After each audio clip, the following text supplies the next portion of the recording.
भगवान भर्तृहरि ने एक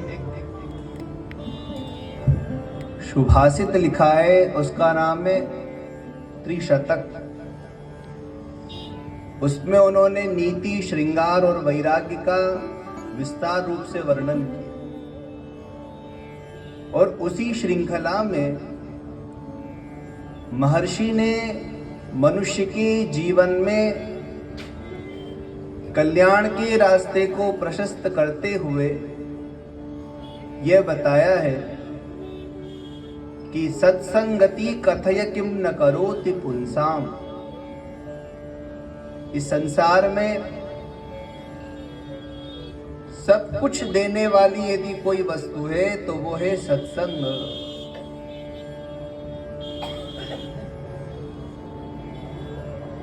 रामचरितमानस उसके प्रारंभ में भी गोस्वामी जी ने सत्संग की महिमा का वर्णन किया। उन्होंने तो यहां तक कहा है, वैसे तो शास्त्र में कहा जाता है कि स्वभाव में परिवर्तन नहीं आता, स्वभावो मूर्ति वर्तते। बड़ा मुश्किल है किसी के भी स्वभाव को परिवर्तित करना। देख लीजिए, पानी ठंडा होता है और आपने उसको गर्म किया, कुछ देर बाद वहां से हटा करके नीचे रखा तो तपेले में कुछ देर तो पानी ठंडा गर्म रहेगा, फिर धीरे धीरे पुनः ठंडा हो जाएगा। क्योंकि शीतवत्य आपः, आप माने जल का स्वभाव ठंडा होता है, कुछ देर वो गर्म रहा, उसके बाद में पुनः वो ठंडा हो गया। और वो गर्म भी इसलिए रहा क्योंकि वो उसने कुछ समय तक अग्नि का संग किया। उष्णता के संसर्ग के कारण उसके अंदर भी गर्माहट थी, वो गर्म लग रहा था। और इसका अनुभव तो अभी आप लोगों को रोज ही हो रहा होगा, रोज गर्म पानी से नहा रहे। और फिर कभी, अभी तो भगवान की बड़ी कृपा है कि नल में भी इतना ठंडा पानी नहीं आ रहा। कल पता चला होगा कितना ठंडा होता है। और धक्के नहीं पहुंचा दिया गंगा तक, दूर से देखना नहीं पड़ा कि गंगा जी आ रही है। और रेले में कब आप मेले में चलते चलते चलते गंगा जी में पहुंच गए, पता नहीं चला। और जैसे ही गए ना, लगभग नहीं करते करते भी 2 फीट 3 फीट तो होगा, वो सीधे अंदर कमर तक पानी पहुंच गए। और लग रहा अरे ठंडा है। ये ठंडा उसका स्वभाव है, शीतवत्यापः। उसको कोई कुछ देर के लिए तो गर्म कर सकता है, वो भी स्वभाव स्वतः नहीं होगा, वो होगा तो अग्नि के संग से ही होगा। और कुछ देर बाद पुनः ठंडा हो जाएगा। वैसे ही प्राणी का जो स्वभाव होता है, उसके स्वभाव को परिवर्तित करना बड़ा कठिन है। जब भगवान ने अर्जुन से कहा कि ये सब स्वभाव से ही हो रहे हैं, स्वभावस्तु प्रवर्तते, तब फिर और उसी समय भगवान ने सत्संग की महिमा भी अर्जुन को बताई। तो 2 विपरीत बातें जब भगवान अर्जुन को बता रहे थे, तो फिर अर्जुन ने पूछा कि अगर स्वभाव में परिवर्तन नहीं आ सकता तो फिर सत्संग का क्या प्रभाव।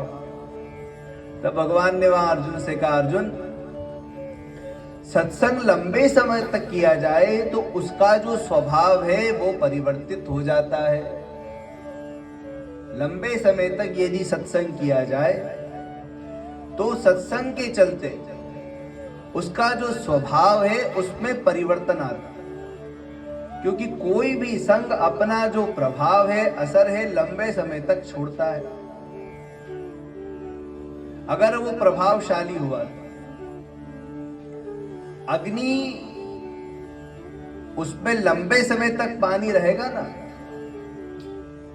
तो गर्म हो होकर के इतना गर्म हो जाएगा कि हाथ डालोगे तो जल जाएगा। और यदि किसी ने आपके ऊपर वो उबलता हुआ पानी डाल दिया तो शरीर जल जाएगा। ठंडे में कोई दिक्कत नहीं थी, और बिल्कुल गर्म पानी अगर आपके ऊपर पड़ा तो वो छाले कर देगा, क्योंकि उसकी अंदर तक प्रकृति धीरे धीरे धीरे उष्ण होती चली। और यदि वो लंबे समय तक अग्नि में ही रहा तो वो पानी धीरे धीरे भाप बन करके समाप्त हो जाएगा। ये जो लय की प्रक्रिया है ना, ऐसी ही होती है। लय प्रक्रिया एक तो विस्तार प्रक्रिया होती है, सृष्टि क्रम प्रक्रिया होती है, और दूसरी प्रक्रिया होती लय प्रक्रिया। ये माना जाता है कि संपूर्ण जगत 5 तत्वों से बना है। एक तत्व दूसरे तत्व को जन्म देता है, और लय में भी एक तत्व दूसरे तत्व में लीन होता है। आकाश से वायु आई, वायु से अग्नि, अग्नि से जल, जल से पृथ्वी। उसी प्रकार पृथ्वी जल में जाएगी, जल अग्नि में जाएगा, अग्नि वायु में, और वायु अंतिम में आकाश में लीन हो जाएगी। आकाश महाकाश में, महाकाश पंच तन्मात्राओं में, पंचतंत्र तन्मात्राएं महत्तत्व में, महत्तत्व प्रकृति में, प्रकृति मूल प्रकृति में, और मूल प्रकृति कारण ब्रह्म में लीन हो जाती है। ये सृष्टि का क्रम का प्रक्रिया। और भगवान ने जब वर्णन गीता में किया तब उन्होंने कहा कि मनुष्य का जो स्वभाव है, ये मनुष्य का शरीर 5 तत्वों से बना होता है। इसलिए इसके अंदर विस्तार की भी प्रक्रिया है और लय की भी प्रक्रिया। यदि ये लंबे समय तक सत्संग करे तो लंबे समय तक सत्संग के प्रभाव से जन्मांतरीय जो उसके अंदर संस्कार के चलते पशुवत जिसको कहते हैं, वो प्रकृति जब आ जाती है तो उसका शमन एकमात्र सत्संग से होता है। क्योंकि सत्संग में जाकर के ही मनुष्य के करने योग्य कर्म का उसको पता चलता है। सत्संग की महिमा इसीलिए शास्त्र में विस्तार रूप से बताई गई है कि जब हम सत्संग में जाते हैं तो सबसे पहले हमको ये पता चलता है कि हमको क्या करना चाहिए और क्या नहीं करना चाहिए। हमारी जीवन जीने की जो शैली है उसको बदलने का कार्य सत्संग करता है। सत्संग में जाओगे तो धीरे धीरे धीरे आपको धर्म और अधर्म का ज्ञान होगा, और कौन सा आचरण धर्ममय है और कौन सा आचरण अधर्ममय है। शास्त्र ने कहा भैया लंबे समय तक सोते रहना ये धर्म नहीं है। लंबे समय तक बिस्तर में पड़े रहोगे तो बीमार रहोगे, शरीर आलस्य युक्त होगा, नाना प्रकार के रोग होंगे। इसीलिए उन्होंने कहा भैया जल्दी उठो। शास्त्र ने कहा मनमुखी मत बनो, शास्त्रमुखी बनो, गुरुमुखी बनो। अपने जीवन में किसी लक्ष्य को निर्धारित करो, अपने जीवन को एक दिशा दो। ये हमको कौन बताएगा? सत्संग बताएगा। रोज सत्संग करोगे, सत्संग का मतलब है किसी भी प्राणी का संग करना। जैसे कि आप स्कूल में अगर नहीं गए और एक स्कूल गया होगा, विद्यालय जाने वाला और नहीं जाने वाले में अंतर होता है। विद्यालय जो गया वो वहां रोज गया, रोज गुरुजी उसको पढ़ाते रहे। ये आ है, ये आ है, ये ई है, ई है, ऊ है, ये ऊ है, और ये उन्होंने उसको लिखाया और दिखाया और बताया। अच्छा वो अंदर कहां से उतरा पता है आपको? अंदर आया कहां से? वो उसके अंदर पहले से ही था। प्राणी के अंदर जन्मांतरीय संस्कार छिपे हुए हैं, और वो सत्संग के प्रभाव से असत संस्कारों का नाश होता है, और जो उसके सत संस्कार है वो विकसित होते हैं। वहां जब आप गए तो इसका मतलब पहले भी कहीं आप गुरुकुल में गए होंगे, आपने वहां भी पहले आप पढ़ा, यहाँ भी पढ़ रहे हो, आगे भी पढ़ोगे, तो वो संस्कार ऐसा दृढ़ हो चुका है कि जैसे ही पढ़ते अंदर स्फुरित हो जाए, प्रकट होने लगेगा। जैसे लकड़ी के अंदर अग्नि छिपी हुई होती है। अभी ये लकड़ी का सोफा है, हाथ लगा रहे जल नहीं रहा, पर इसका घर्षण हो जाए, सद्गुरुदेव भगवान की जय हो। हम सभी का सौभाग्य है कि हम सबके बीच में प्रातस्मरणीय परम वंदनीय पूज्यपाद महामंडलेश्वर पूज्य स्वामी श्री विज्ञानानंद सरस्वती जी महाराज बड़ी अपनी अनुकंपा करके, कृपा करके हमारे श्री श्री विद्याधाम के इस शिविर में पधारे हैं। हम लोग आज गौरवान्वित हो रहे हैं, सौभाग्यशाली हैं कि पूज्य श्री का पावन दर्शन, उनका पावन चरण इस भूमि पर पड़ा है, उनका दर्शन हमको मिल रहा है।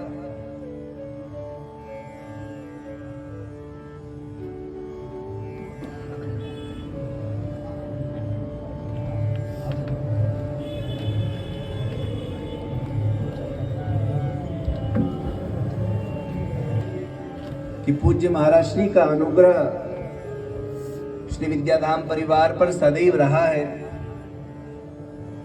और हमारे छोटे से निवेदन को भी महाराज जी बड़े प्रेम से स्वीकार करते हैं। हम लोगों ने कल जाकर के महाराज श्री के चरणों में, परसों जाकर के महाराज श्री के चरणों में निवेदन किया था और महाराज श्री अभी वर्तमान समय में सबसे आयुवृद्ध हैं। महाराज श्री अभी 27 हैं। आप भाग्यशाली हो, उनका दर्शन कर रहे हो। हम भाग्यशाली हैं कि ऐसी दिव्य विभूति का हमको दर्शन सौभाग्य प्राप्त हो रहा है और आज भी वो सतत भजन में लगे रहते हैं, कल्याण की भावना में लगे रहते हैं। मैं आपको बता रहा था सत्संग का, बंधुओं, महापुरुषों का संग अगर मनुष्य के जीवन में हो जाए तो उसका जीवन तर जाता है। भगवान ने गीता में एक बात कही है, महात्मानस्तु माम पार्थ दैवीं प्रकृतिमाश्रिता भजन्ते नन्य मनसो ज्ञात्वा भूतादिमव्ययम्। जो महात्मा है वे मेरा सतत भजन करते हैं।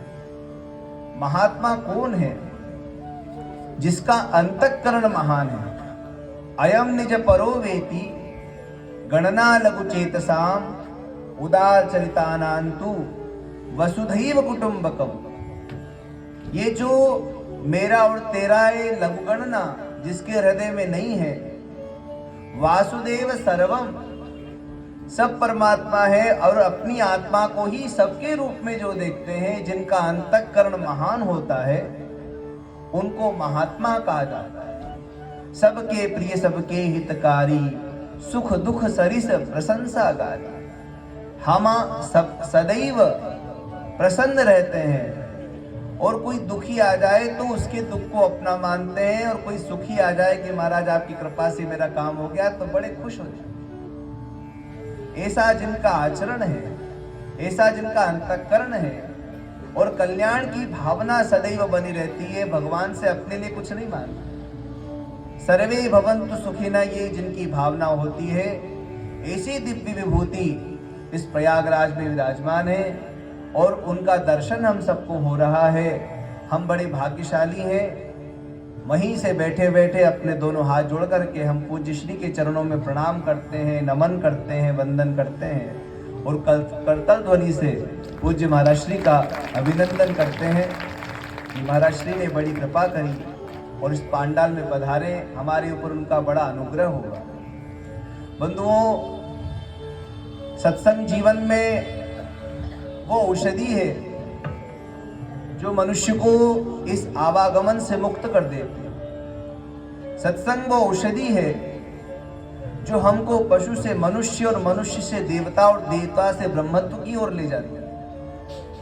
मैं भर्तृहरि का आपको बता रहा था कि उन्होंने कहा, जाड्यम धियो हरति, जो बुद्धि के जड़त्व का हरण करती है।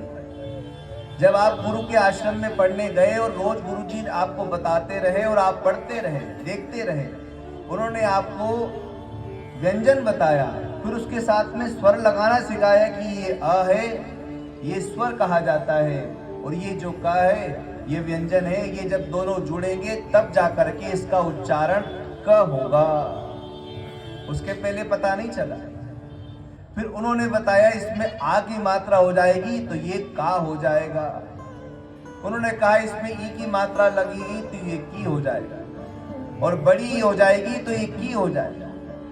वहां गुरुकुल में आपने गुरुदेव का संग किया और धीरे धीरे धीरे आपको ये स्वर विज्ञान प्राप्त होगा।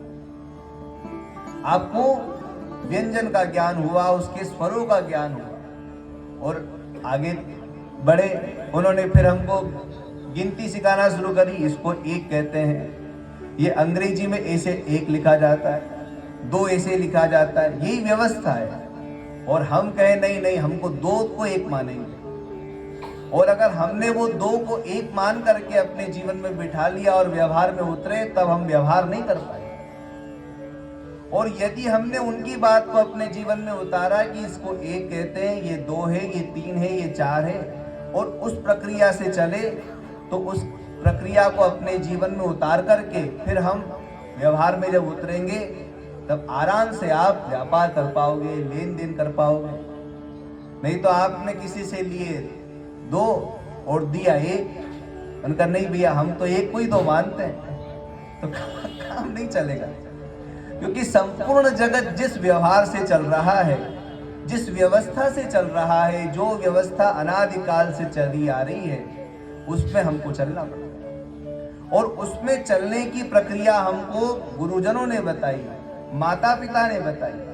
माता पिता बताते हैं भैया बड़ों से किस तरह से बातें करना चाहिए, छोटों से किस तरह से, जो सम उम्र के हैं उनसे कैसे। ये संग करते चले जा रहे हो आप। माता पिता का संग किया तो कुछ प्राप्त हुआ, विद्यालय के अध्यापकों का कुछ संग किया तो उससे कुछ प्राप्त हुआ। ऐसे संसार में नाना प्रकार के संगों को करते करते व्यक्ति सत असत का ज्ञान प्राप्त करता है। पर ये सांसारिक होता है, संसार के संग से उसको संसार का ही ज्ञान होता है। परंतु जब वो सत्संग में जाता है, तब उसको संसार और ब्रह्म दोनों का ज्ञान है। जो बुद्धि के ऊपर जड़त्व पड़ा हुआ है, जो ज्ञान अज्ञानता से ढका हुआ है, उसको मिटाने की क्षमता सत्संग में होती है, सत्पुरुषों में होती है। जब हम उनके संग में जाते हैं तो जाड्यम धियो हरति, वो हमारी बुद्धि का जड़त्व हर लेते हैं। भगवान जब प्रसन्न होते तो क्या करते हैं पता है? भगवान ने गीता में कहा कि अर्जुन जब मैं प्रसन्न होता हूं तो क्या करता हूं? ददामि बुद्धि योगम तम येन माम उपयान्ति ते। जिन्होंने मेरा भजन किया है मैं उनको बुद्धि योग देता हूं, जिससे वो यह लोक और परलोक दोनों को सुखी बना सके। बुद्धि तो है जीवन में, बुद्धि से आप क्या नहीं कर सकते। ये आकाश में जो उड़ रहे हैं काहे से? बुद्धि है।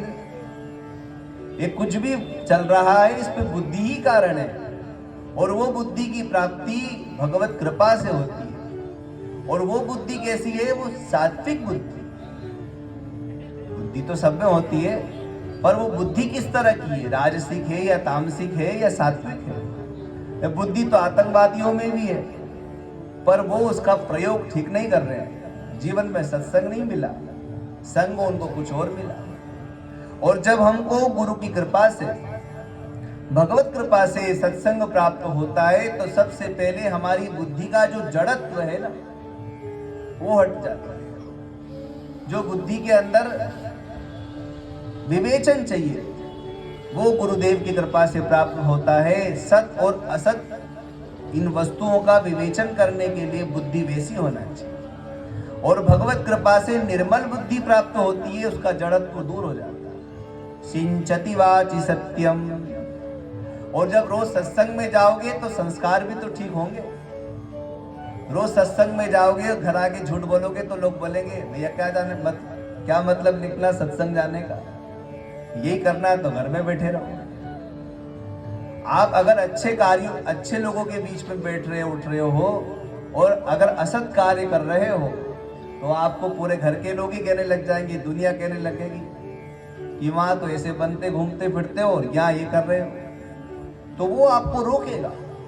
और रोज सत्संग में उन कर्मों के फल को सुनते सुनते सुनते अपने आप ही मन उनसे विराम हो गया। मनुष्य सत्संग के प्रभाव से अपने जीवन में अच्छे संस्कारों का आधान करता है और जो कुछ संस्कार है उनको छोड़ता है। सिंचति वाचि सत्यम, धीरे धीरे वाणी में सत्यता का संचार होगा।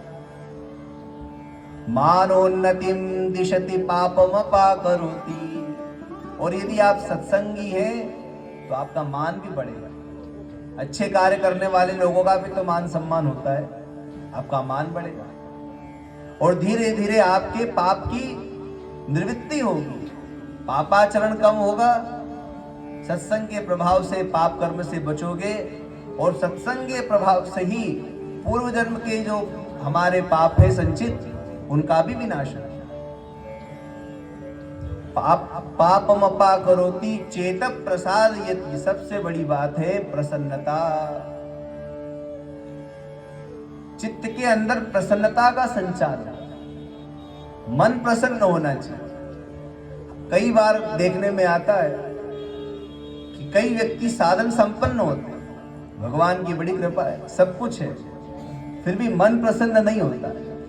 कहीं ना कहीं उनको लगता है कि कोई चीज खाली है, अभी पूर्णता नहीं है। और ये होता है कई बार तो कि उनको यही पता नहीं चलता कि वो क्यों बेचैन हो रहे हैं, बेचैनी का कारण पता नहीं चलता। मन प्रसन्न नहीं है क्योंकि मन विश्राम चाहता है, मन सुख चाहता है। ये बार बार इंद्रियों से तत्त विषयों में जो जा रहा है वहां सुख ढूंढने के लिए ही जाता है।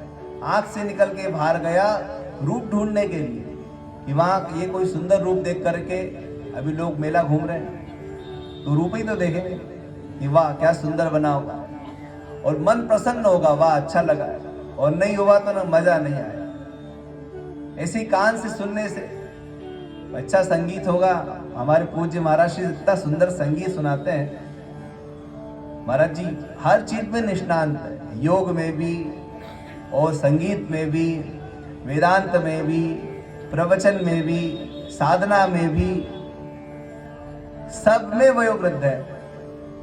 उम्र में ही नहीं, ज्ञान में भी, तप में भी, संगीत में भी, योग में भी। और कान ने जब सुना तो सुनकर के आनंद आया, नहीं तो उनका मजा नहीं आया, इतनी दूर गए अच्छा नहीं सुना। ऐसी रस, कोई चीज अच्छी बनी तो आज तो वाह मजा आ गया। और कई बार ऐसा होता है उसकी बड़ाई करो दूसरे दिन ही गड़बड़ करो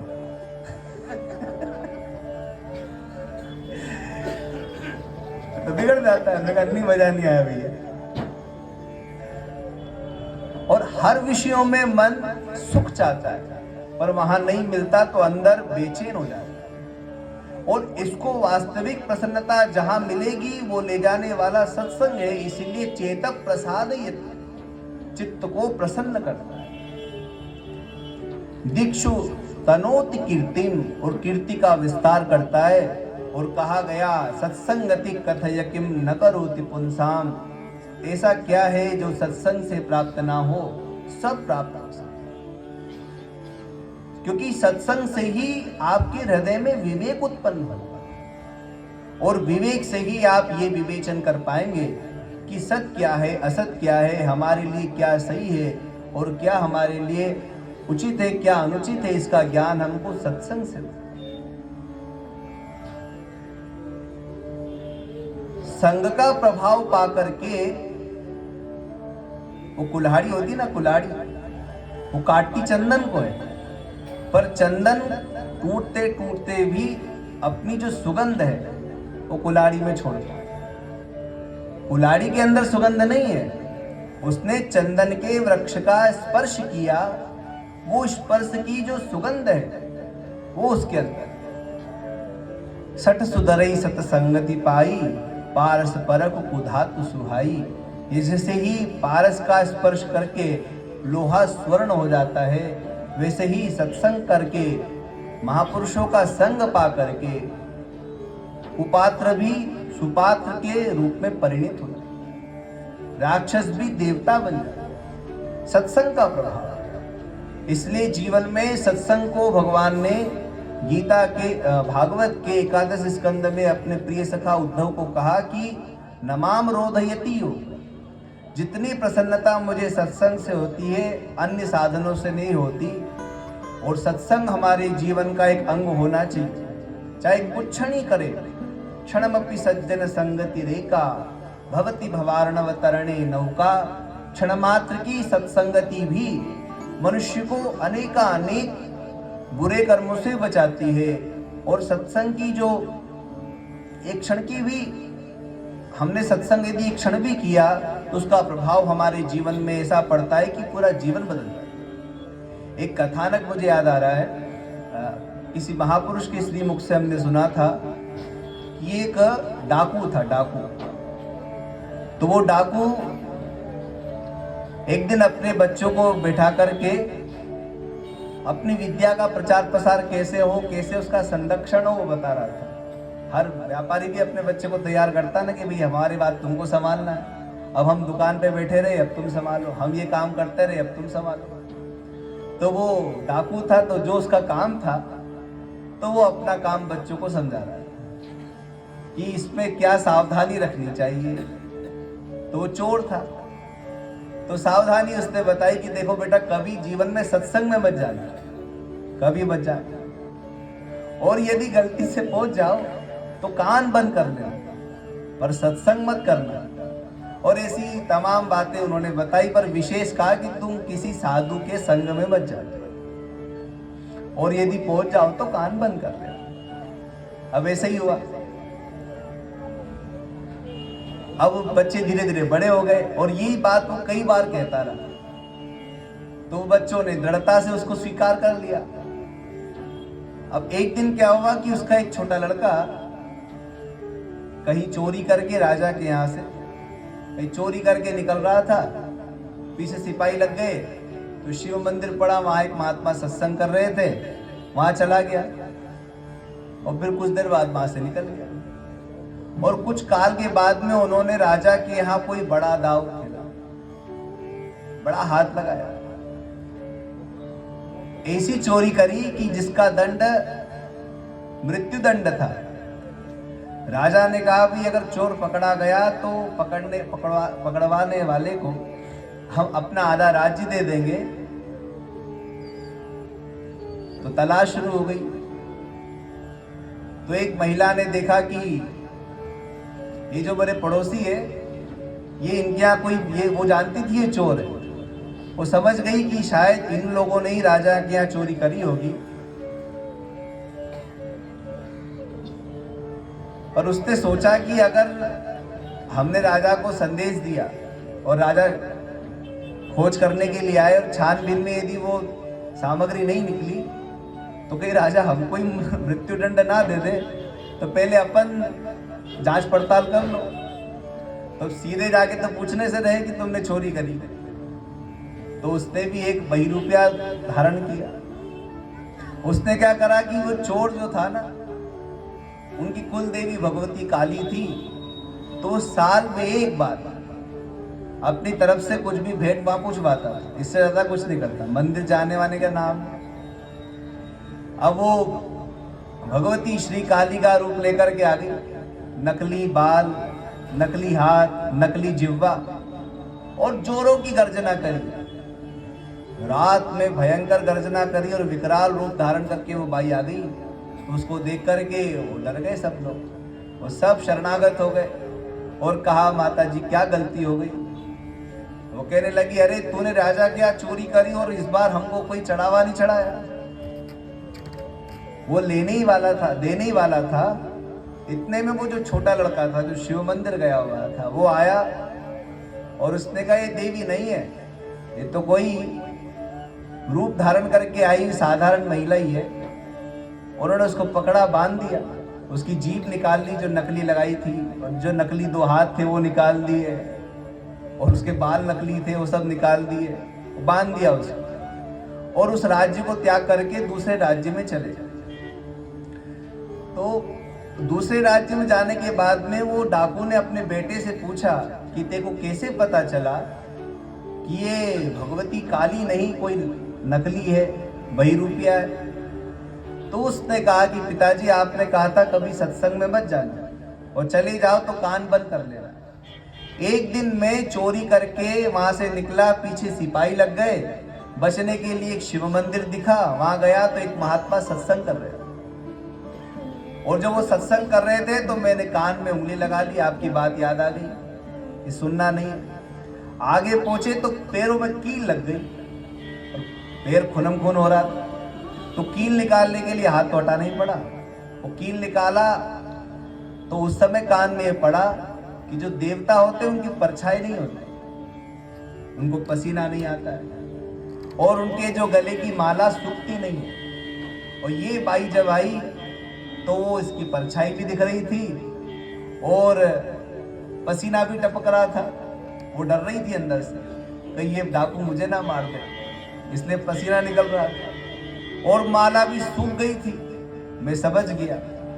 तब वो पिता ने सोचा कि ये गलती से किए गए सत्संग का ये प्रभाव पड़ा कि हम मृत्यु दंड से बच गए, नहीं तो राजा सूली पे चढ़ा देता है। उनका सब कुछ छोड़ो, बुरे कर्म छोड़ो, आज से सत्संग में लग गया। और तब से पूरा परिवार सत्संग में लग गया और अपने जीवन का उन्होंने कल्याण किया। इसलिए जीवन में सत्संग बहुत आवश्यक है। कुछ क्षण को भगवान आदि शंकराचार्य का यह वचन है कि क्षणम अपि सज्जन संगति रेखा भवति भवार्णव तरणे नौका। अब ज्यादा ना कहते हुए हम आप सब की ओर से पूज्य महाराज श्री के चरणों में प्रार्थना करते हैं, वंदन करते हैं और निवेदन करते हैं कि वे अपनी अमृतमयी वाणी का प्रसाद दे करके हम सभी को अनुग्रहित करें। पूज्य महाराज नारायण नारायण भगवन नारायण श्रीमन नारायण नारायण नारायण भगवन नारायण नारायण श्रीमन नारायण नारायण। बोलिए श्री वेद भगवान की, श्री गायत्री माता की, श्री गीता माता की, श्री भारत माता की, श्री गंगा माता की, श्री त्रिवेणी माता की, सभी सद्गुरुदेव भगवान की, सभी संतों की, सभी पूज्य संतों की, सभी प्यारे भक्तों की, धर्म की अधर्म का प्राणियों में और विश्व का हर हर महादेव। जय जय श्री राधे श्याम।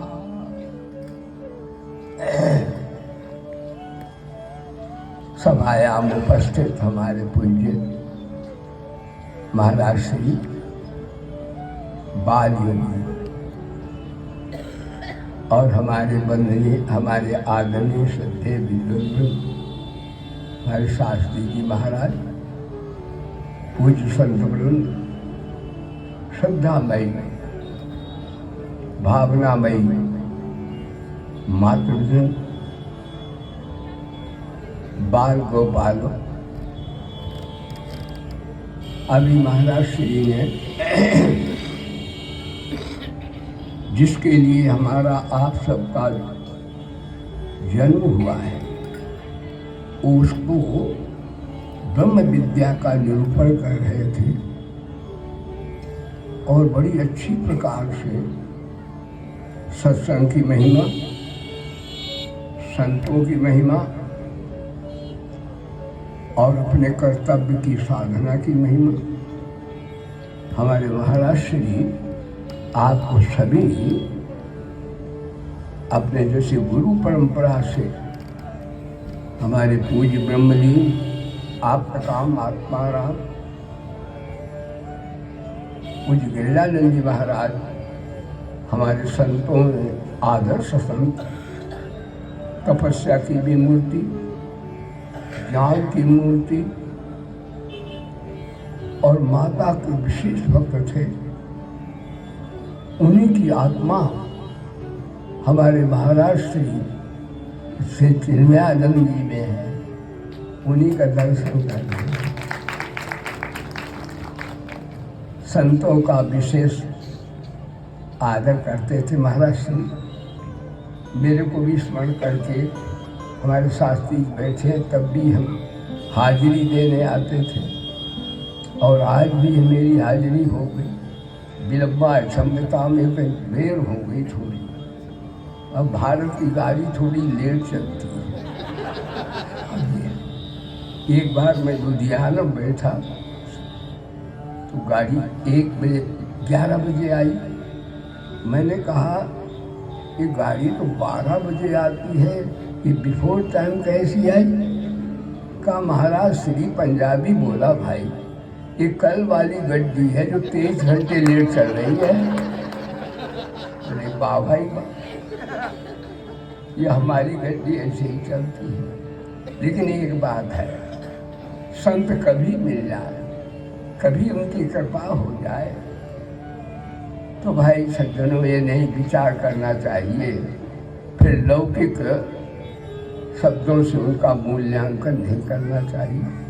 जब सत्संग मिल जाए तो बड़ी महती ठाकुर की अनुपम कृपा है, अनुपम कृपा है। भगवान ने कहा भी है कि मैं जिससे प्रसन्न होता हूँ उसे क्या देता हूँ? कहते मनुष्य प्रसन्न होता हूँ तो मैं उसे मनुष्य बना देता हूँ। और मनुष्य शब्द का, मानव शब्द का संस्कृत में अक्षर का अर्थ होता है, अन्य विद्याओं में नहीं होता। संस्कृत देववाणी मानव किसे कहते हैं? मत्वा कर्मा शीलंती मनुष्या, जो सत्यासत्य को, नित्यानित्य को, धर्माधर्म को, कर्तव्याकर्तव्य को जानता है, उसका नाम मानव है। भगवान ने 84 लाख योनियों का निर्माण किया, अंड पिंड स्वेदज इत्यादि देवी देवताओं का भी निर्माण किया, लेकिन भगवान प्रसन्न नहीं हुए। जब उन्होंने मानव का निर्माण किया तो भगवान निहाल हो गए, प्रसन्न हो गए, मस्त हो कि मानव ऐसा व्यक्ति है कि कहीं पूज्य महाराज श्री चिन्मयानंद की ब्रह्म विद्या सुनने से आ गए धोखे में, तो ये समझ सकता है वेदांत के ज्ञान को कि हम 3 हाथ के शरीर नहीं है, शरीरी है, जड़ नहीं है, हम चेतन हैं। यदि ज्ञान में वो शक्ति निहित है जो हमें उसका बोध करा देती है सत्संग के माध्यम से कि आत्मा परमात्मा में औपाधिक भेद होता है, तत्वथा भेद नहीं होता है। गीता में भी भगवान ने ऐसी बात कही है। जब भगवान ने विराट स्वरूप का दर्शन कराया तो अर्जुन ने भगवान का नाम क्या रखा? कृष्ण नहीं रखा, यदुवंशी नहीं रखा, ब्रह्मा नहीं रखा, विष्णु नहीं रखा, शंकर नहीं रखा। क्या नाम रखा? सनातनस्तम पुरुषों। अर्जुन बोला सरकार अभी तक तो मैं आपका संबंधी समझता था, फ्रेंड समझता था, लेकिन आप मेरे न तो फ्रेंड हैं, न संबंधी है, न ब्रह्मा है। आप ब्रह्मा के भी पिता परम ब्रह्म साक्षात परमात्मा है। और मैं तो यही कहूँगा कि आप सनातन पुरुष हैं, सदा रहने वाले हैं। ये नाम रूप आप रख लेते हैं, लीला करते हैं, वस्तुतः आप नाम रूप से न्यारे हैं। आप सनातन पुरुष हैं। तो भगवान बोले कि मैं यदि सनातन पुरुष है तो गंगा मैया की कसम अर्जुन तू भी सनातन पुरुष है, तू भी सच्चिदानंद। मैं जानता हूं मुझे बोध है कि मैं सच्चिदानंद हूँ। भगवान कृष्ण बोले, तुम जानते नहीं हो कि तुम सच्चिदानंद हो, तुम भी सच्चिदानंद। लेकिन फिर भी हम सबको दुख क्यों होता है? जब सच्चिदानंद है, भगवान ने गीता में प्रस्थान करी है। गीता ज्ञान का ग्रंथ है। उसमें भगवान ने कहा, ममैवांसो जीवलोके जीव भूता सनातन मना संस्थान ज्ञान प्रतिष्ठान कर। हे अर्जुन, ने जीवात्मा भी सनातन गहराई रूप है, तो तू भी सनातन है, मैं भी सनातन। भेद इतना ही है कि तुम ऐसे महापुरुषों के वचन सुनने नहीं आते हो। बोलो सच्चिदानंद भगवान। यदि तुम सत्संग के माध्यम से ये समझ लो कि सत्संग क्या है। हमारे महाराज जी बड़ा सारगर्भित आपको सुना रहे थे, मैंने भी सुन लिया। ये संतों से मेरे ज्ञान हुआ। ज्ञान सज्जनों वेदों से नहीं होता, ज्ञान गीता से भी नहीं होता, न रामायण से होता। ज्ञान पूज्य संत की वाणी से होता है। धनी प्रसन्न हो जाए, धन दे दे। विद्वान प्रसन्न हो जाए तो हमारे विद्वान आचार्यगण बैठे विद्या के विद्वान बना देंगे। बड़ी विद्या इनके पास है। धन, बड़े बड़े हमारे धनी कुबेर बैठे हैं, धन दे दे। विद्वान प्रसन्न हो जाए तो धन, धनी प्रसन्न हो जाए तो धन दे। विद्वान प्रसन्न हो जाए तो विद्वान बनाए। गुणवान प्रसन्न हो जाए तो गुण दे। जमींदार प्रसन्न हो जाए तो जमींदान कर दे। और नेता प्रसन्न हो जाए तो कैबिनेट मिनिस्टर बना ले। और कहीं पूज्य संत प्रसन्न हो जाए तो भगवान को दे दे। संत भगवान को दे, भगवान से कम देते ही। आत्मा का ज्ञान दे कि तू नित्य है, शुद्ध है, मुक्त है, तो सच्चिदानंद है। ये ज्ञान कौन देता है? पूज्य संत देते हैं। भगवान गीता तो बोल गए, अब वो तो सब में समा गए, बैठ गए आत्मा रूप से। हे भगवान जब बोलते हैं तो संत की वाणी से बोलते हैं। कई भाई बहन कहते हैं महाराज श्री गीता पढ़ते तब तो उतना आनंद नहीं आता, जब आप संत सुनाते तो बड़ा आनंद आता है। तो मैंने कहा भाई ये गुरुमुख की कृपा है, ये हरि नाम की कृपा है, भगवान के प्रेम की कृपा है। संतों में ईश्वर का प्रेम होता है, संतों में आत्मा का बोध भी होता है, संतों में जीवन की कला विद्यमान होती है। तीनों तरह से सत्संग होता है। बल का दुरुपयोग न करना सत्संग है। जाने हुए ज्ञान का निरादर न करना भी सत्संग है। और माने हुए परमात्मा में अश्रद्धा न करना भी सत्संग है। जब जाने हुए ज्ञान का निरादर नहीं आप करेंगे तो आपकी निष्काम भाव से जगत की सेवा अपने आप हो, आप कर्तव्य परायण हो जाए। कर्तव्य परायणता से धन्य जीवन किसका है? जो जगत के लिए, स्वतः के लिए और जगदीश्वर के लिए उपयोगी हो। तब निष्काम सेवा का परिणाम क्या है? बल का दुरुपयोग जब नहीं करता है व्यक्ति तो संसार के लिए वो कर्तव्य परायण हो जाता है, कर्तव्यनिष्ठ होता है। कर्तव्य परायणता से व्यक्ति संसार की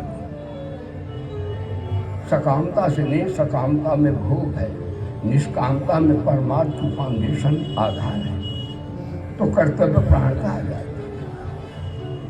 और जब माने जाने हुए ज्ञान का निरादर नहीं करता, सुन लेता महाराज श्री के मुख से कि तुम शरीर नहीं हो,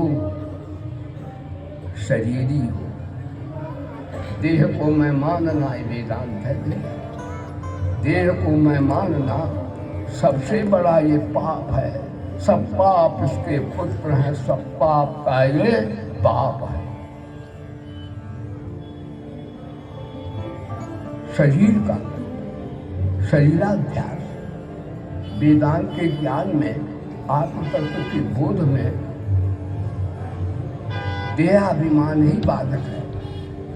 देहाभिमान से अविद्या, अस्मिता, राग, द्वेष, अभिनिवेश उत्पन्न हो जाती है। इसलिए साधक को कभी अपने को शरीर नहीं मानना चाहिए। इस शरीर मानता है तो संसार को भी मानेगा, क्योंकि शरीर संसार की जाति एकता है। शरीर भी नाशवान है, संसार भी नाशवान है। तो व्यक्ति जो शरीर संसार को सच्चा मानेगा तो उसे गुरु का न तो वेदांत समझ में आएगा और न कर्तव्यपरायणता उसमें हो पाएगी और न उसमें शरणागति प्रभु की होगी। यानी निष्कामता जो है वो सभी परमार्थ के साधनों की जननी है। इसलिए श्रुति कहती है सर्वे प्रमुच्यन्ते कामाय स्थिता समृद्धो अमृतो भक्ति ब्रह्म संस्कृते। श्रुति कहती है यदा सर्वे, जब व्यक्ति लौकिक एवं पारलौकिक कामनाओं का परित्याग कर देता है तो ब्रह्म स्वरूप ब्रह्म हो जाता है। मरण धर्म अनत